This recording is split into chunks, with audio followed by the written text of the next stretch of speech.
Untitled project. Imagine a teenager alone in their room scrolling through a sea of curated perfection on social media.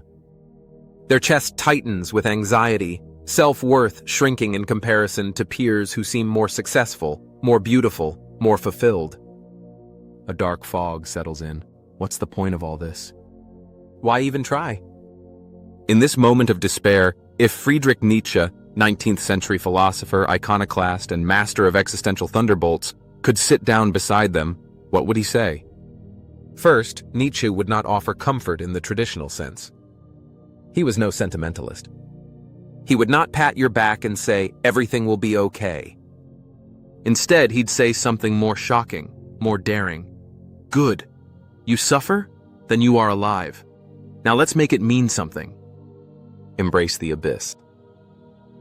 Nietzsche once wrote, "If you gaze long into an abyss, the abyss also gazes into you."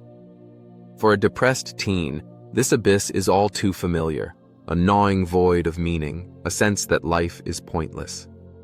But Nietzsche wouldn't tell them to look away. He'd urge them to stare harder. Why? Because he believed confronting the abyss was not a sign of weakness, but of strength. Only those who dare to question, to hurt, to feel deeply, only they have the potential to create something powerful out of their suffering. Nietzsche would say, do not flee from your pain. Transform it. Mold it into fuel. Reject the herd. Teenagers often feel immense pressure to conform, academically, socially, aesthetically. Nietzsche detested conformity. He spoke of the herd morality that enslaves people into safe, predictable roles. He would urge the teen to rebel, not in petty ways, but with existential defiance. He'd challenge them. Why do you measure yourself by others' standards? Why chase approval from a society that thrives on mediocrity? To Nietzsche, depression might signal that a person is waking up to the lie of blind conformity. It's painful, yes, but also the first step toward liberation. Become who you are. One of Nietzsche's most powerful pieces of advice was deceptively simple. Become who you are. It sounds easy, but in a world of noise, expectation, and judgment, discovering your authentic self is a battle. A depressed teen may feel lost, hollow, undefined. Nietzsche would argue that this is exactly where the journey must begin.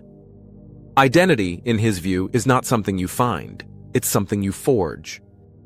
You must become the artist of your life, he might say. If life feels meaningless, then create your own meaning. Define your own values. Build yourself, not as society demands, but as your inner will commands. Amor fati, love your fate. Nietzsche's concept of amor fati, love of fate, might sound cruel to someone in the grip of depression. Why should anyone love their suffering? But Nietzsche doesn't mean to love pain for its own sake. He means to accept everything, joy, sorrow, failure, triumph, as part of your unique path. Nothing should be erased, not even the darkest moments, because each one is a thread in the tapestry of who you are becoming. He would challenge the teen. What if this sadness is not a curse, but a seed? What if this moment of despair is the crucible that forms your strength? The will to power central to Nietzsche's philosophy is the will to power, not power over others, but power over the self. It's the inner drive to grow, overcome, and transcend limitations. For a teen drowning in despair, this idea offers a lifeline.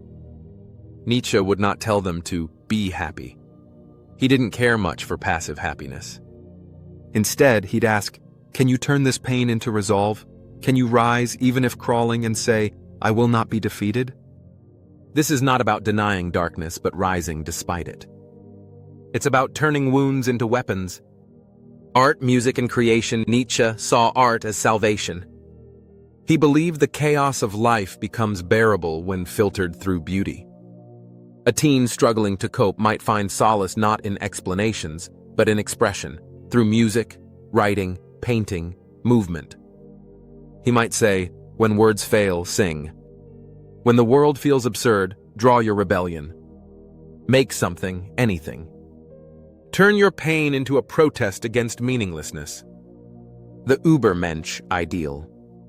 Nietzsche's concept of the Übermensch, often mistranslated as Superman, is not about being invincible. It's about transcending limitations.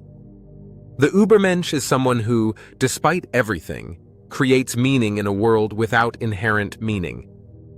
A depressed teen might feel broken, but Nietzsche would argue they have the potential to become a creator of values, someone who climbs out of the abyss stronger than before. Final words from the philosopher. Nietzsche walked through mental illness, physical agony, and social alienation. He knew despair intimately, but he never bowed to it. He turned his suffering into fire. If he sat with a teen today, he wouldn't offer a cure, but a challenge. You suffer. So did I. So does anyone who refuses to sleepwalk through life. Now, will you let this suffering crush you, or will you rise, scarred and defiant, and make your life a masterpiece? Nietzsche would say, the higher you want to rise, the deeper you must dive. So dive bravely and rise roaring. Disclaimer. This article interprets Nietzsche's ideas through a modern lens and is not a substitute for mental health support.